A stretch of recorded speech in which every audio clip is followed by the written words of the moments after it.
Hello Jayhawks, spring semester is in full swing and flying by, and we hope you have been enjoying it as much as we have.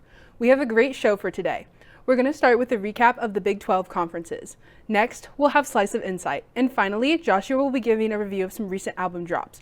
We have a lot of ground to cover, so let's get right into it. We hope you enjoy. All right, hello Jayhawks. Welcome back. I'm here. I have with me Amara. Sorry, who knows your name again? Indivisi. She is an FAT delegate and chair on the BSU exec and has recently come back from the Big 12 conference that was hosted here at KU. So can you tell us a bit about Big 12 for those who don't know? So the Big 12 conference is basically where a bunch of schools within the Big 12 and then also outside of the Big 12 come together to basically learn about Blackness, about how to be leaders in the community, and how to take that back to their own schools and use it in a way that would benefit their community. Yeah, and so since it was here, our BSU exec was in charge of putting it all together. Can you explain what role you played in putting this conference?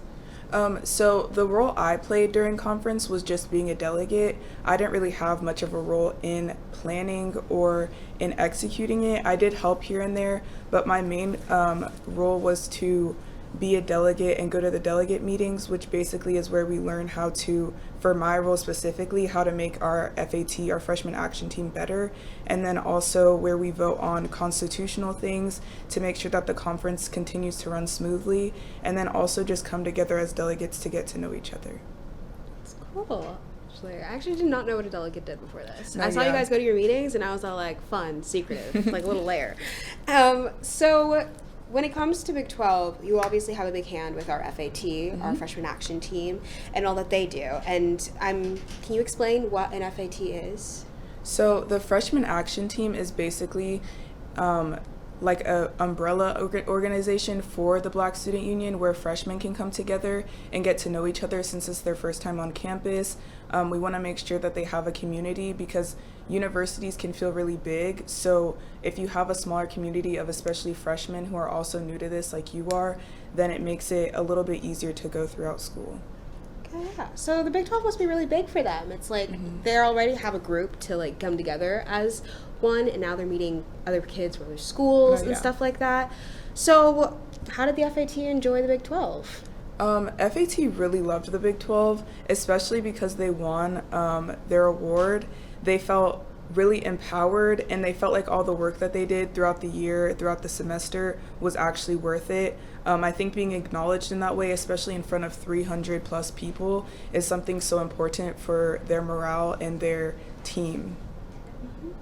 And zeroing back in on you, what did you gain from Big 12? What did you learn? From Big 12, I actually learned that having community is so important. I think that especially at KU, we don't have a huge Black community, so seeing all those people here and all of us just getting along and having a time was so important, and I felt like that's like one of my biggest gains from the conference. Do you have like a specific memory from conference that reflects that?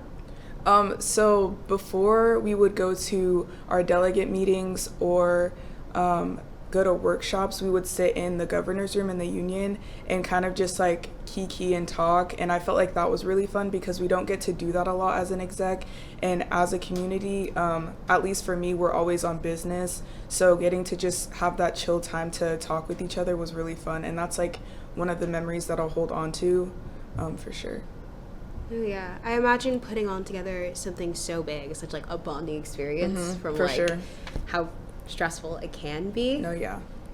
But the community is lucky to have a leader like you, Amara. And from what I understand, you want to expand that influence? I do want to expand my influence into the student senate. I'm already a senator, but I want to expand that into my vice presidency this coming March and April. So I want to make sure that I can get into legislation and also help with the university's policies to make sure that not only as Black students are represented, but also all the students on campus are represented, because I know that there's issues with feeling that way. And then I also want to make sure there's more transparency within the university administration and also the student senate administration. I think that's so important when it comes to being a student here. I don't think anyone should be left out of the processes that are happening in the university, and I want to make sure that everyone is aware at all times what is happening. Do you have a running mate? I do have a running mate. Her name is Shay Marney. She will be my president, hopefully, fingers crossed. And she is so lovely. We are running on the same things. We have the same ideas, the same wants for the campus. So that's something that's been really fun, getting to present and get to know our community along this journey. And I can't wait to see where this journey takes you, Amara. Me too. So you heard it here, Jayhawks. Make sure you follow Amara and her candidacy. And going forward, we will give you a commercial break, and then we'll hop into a slice of insight. For students searching for a way to stay active in an outdoorsy way, the City of Lawrence has bike trails running in every direction, and with the new bike share program, we can stay in shape as we tour the sights of our beautiful city. Clinton Lake is only a short 30-minute bike ride away from Daisy Hill and has the most incredible sunset location in all of Lawrence. Walking campus may give you the KU calves, but biking can give you the KU thighs. Bike Lawrence today. KU supports community, creativity, Kansas. The University of Kansas provides statewide medical outreach, first responder training, cybersecurity protection, childhood development support, and economic gains amounting to over $7 billion every year. Every day, Kansas Jayhawks serve the world by creating a better future. The world is safer, healthier, stronger because of what KU creates. Welcome back to MelaninMedia's Slice of Insight, where we will be leaving you with food for thought from Black history. I'm Leah. And I'm Wambui. And did you know that Bonnie St. John was the first Black woman to win a Paralympics medal in alpine skiing? St. John was born in 1946 in Cincinnati, and by the age of 5, she had become an amputee. By 1979, she began skiing with an amputee club, and in 1984, St. John completed the Paralympics, where she won 2 bronze and a silver medal, becoming the second fastest in the world on one leg. That year, she became the first Black woman to win the Paralympics. St. John then went on to graduate from Harvard in 1986 and the University of Oxford in 1990. From there, she started her career in sales, and by 1992, she was president appointed as a director for human capital issues for the White House National Economic Council until she left in 1994. Pivoting, she went on to become a motivational speaker, founder of Blue Circle Leadership, and an author. Some of her books include Succeeding Sane, Making Room for Joy in a Crazy World, Straight Up, Be the Real You and Still Get That Promotion, and Live Your Joy. You can follow St. John on Instagram at bonnie.st.john. That is honestly really incredible. Right? Like, so accomplished at a young age. 2 bronze educated as hell. Like, honestly, I'm blown away. All right. Next up, we have Brianna Daniels. She's the first Black woman to work as a NASCAR pit crew member. Daniels was born in 1994 in Virginia. In high school, she was an avid basketball player. Once Daniel graduated in 2012, she attended Norfolk University, where she played basketball as a point and shooting guard. In 2016, when she was going to graduate high school, she was thinking about playing basketball overseas until a NASCAR representative approached her. Daniels was invited to participate in the NASCAR Drive for Diversity Pit Crew Development Program. Exceeding in the program, by 2017, she was put to the test during an ARCA race. Later that year, at the Dover International Speedway race, Daniels became the first Black woman to pit a vehicle in a national NASCAR series race. You can follow her on Brianna Daniels on Instagram. So recent and still the first. That's honestly crazy, but I'm glad she's doing it, paving the way for so many young women. Someone gotta do it. Right? Next up, we have Jordan E. Cooper, and she is the youngest showrunner in history. Cooper is one who wears many hats, being a performer, playwright, actor, and producer. He created, produced, and showruns the Miss Pat show on BET+. At 24, this made him the youngest showrunner in history. In the following year, Cooper debuted his first Broadway play called Ain't No Mo. This play wonders what would happen if Black Americans just hopped on a plane to Africa. The play had a sold out run, and received 6 Tony nominations. This feat also made him the youngest playwright on Broadway. Cooper debuted another play in 2024 called Oh Happy Day. This play is a reimagining of the story of Noah's Ark. The production features original gospel music by Grammy Award winner Donald Lawrence and has already wowed audiences with a sold-out run in Baltimore. You can follow him at Jordan E. Cooper on Instagram. Oh my gosh, for an industry that's already so hard to get into, I'm so glad it's like letting a young person tell us their stories. And also reimagining of Noah's Ark. I need to look into that. That sounds interesting. I might want to check out that one show though. What would happen if Black Americans just hopped on a plane to Africa? I'm intrigued. No, yeah, people's minds. Okay, finally we have Muriel Tramus was the first Black woman game designer. Tramus was born in 1958 in Fort-de-France in Martinique. By the age of 16, she received a science degree and emigrated to France. After graduating from ISEP, Tramus worked at a French aerospace defense corporation as a computer engineer. After leaving school, she went back to school for marketing. In 1986, Tramus joined French video game company Cocktail Vision. Collaborating with Philippe Truca and Patrick, she created the game Mulo, a West Indian adventure game, making her the first Black woman game designer. She continued working with the Cocktail, becoming the director for the game Freedom, Rebels, and the Darkness, which is about a slave who has one night to escape from a plantation. The game combines adventure and strategy. Tramus says it's a refusal of cultural shorthand. There's a tendency in historical narratives to present Black slaves in a passive role in the face of adversity. We'd heard about Maroons, and we knew that the plantation, historians speak of the settlement society, or settlement was structured and hierarchized, a battleground with conflict zones. Protagonists to convince to join the rebellion, enemies to fight, including their dogs, warehouses and fields to set on fire, factors of noise, agility, and persuasion. It was perfect for a war game. Wow, that is amazing. And as someone who tries to dabble in a little bit of code and develop some games or apps, I know just how hard it can be. No, yeah, I tried it once and I immediately gave up. But I do love video games. Too many numbers and letters for me, but she got it. Well, that is all for Slice of Insight. Thank you for tuning in, and we hope we've left you with something to chew on. Now on to the music review. Bye. This is Cecilia. Cecilia goes about her day like everyone else. She gets ready for the day, cleans her dorm, and does her homework. Good job, Cecilia. But even though it doesn't show, Cecilia is not feeling like her best self. She feels like she can't talk to anyone about how she feels, because every college kid is supposed to feel this way. Right? Well, no. Cecilia realizes that she needs to talk to someone, so she goes to the KU Health Center for a Jayhawk check-in. Cecilia feels heard. It's okay to not be okay.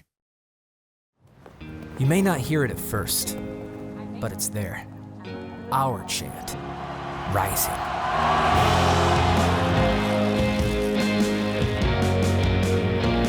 On this summit, callings converge, voices unify into a chorus that sounds out for good, for greatness. Can you hear it? Hello, y'all. Welcome back to MelaninMedia.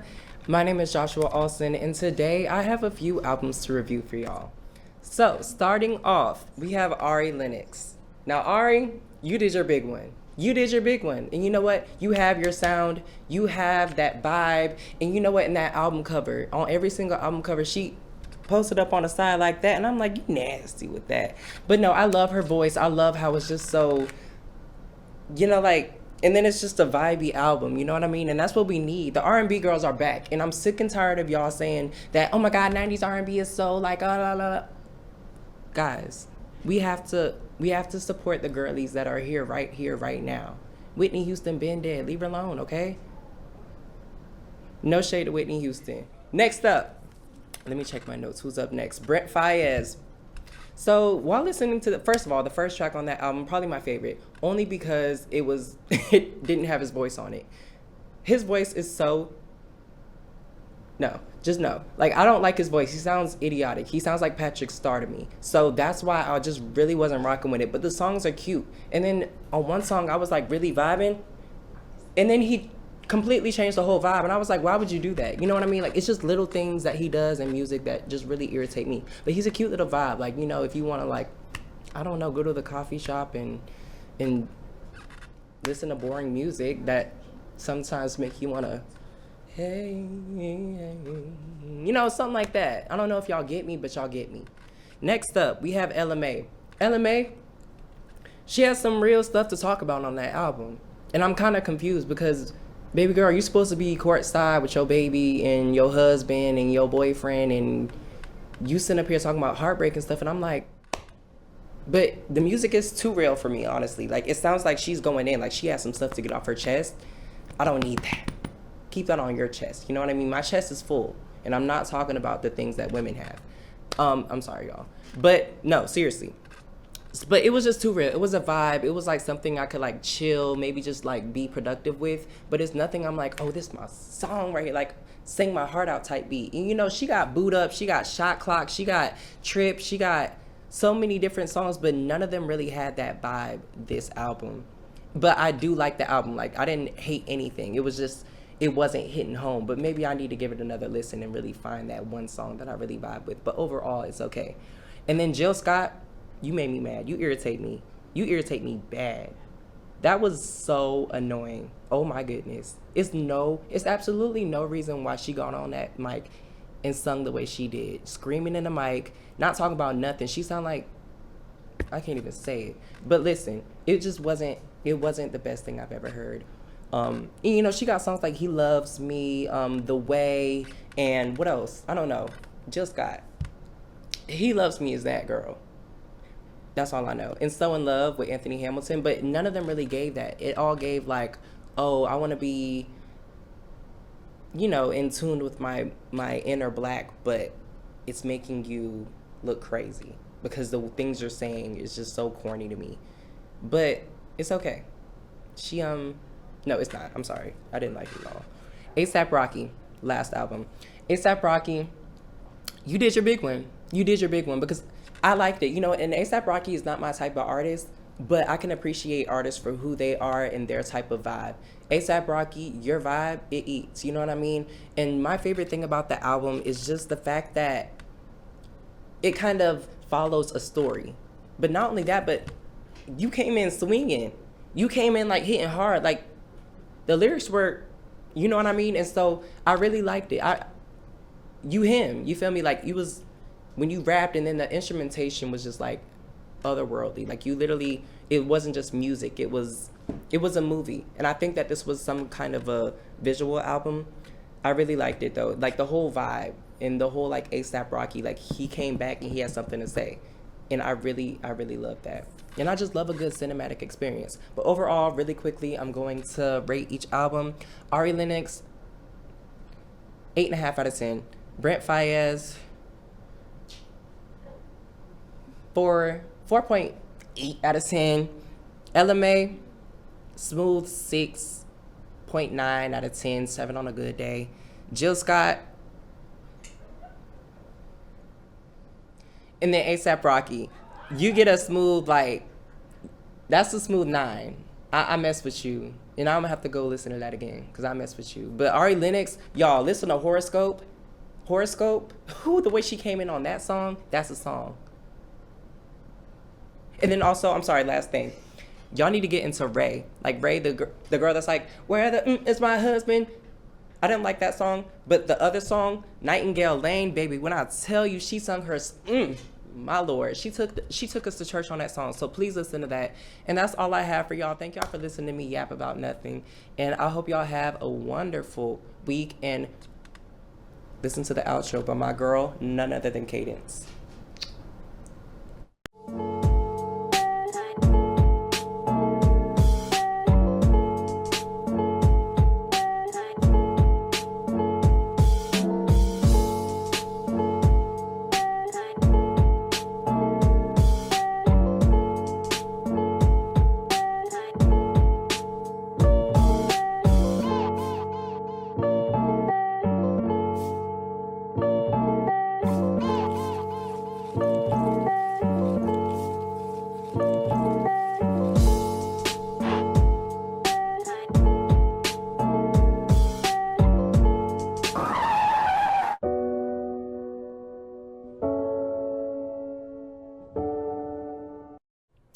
Thank you all for tuning into this week's episode of Melanin Media. BSU is having a pageant on March 12th from 6 to 8 p.m. at Woodruff Auditorium. Contestants will be competing for a $500 prize, so make sure to come out and support. Midterms and spring break are also coming up fast, so make sure to make time for yourself, get good sleep, hydrate, and eat good food. Thank you for tuning in to this week's episode of Melanin Media, and have a great week, Jayhawks. Rock chalk.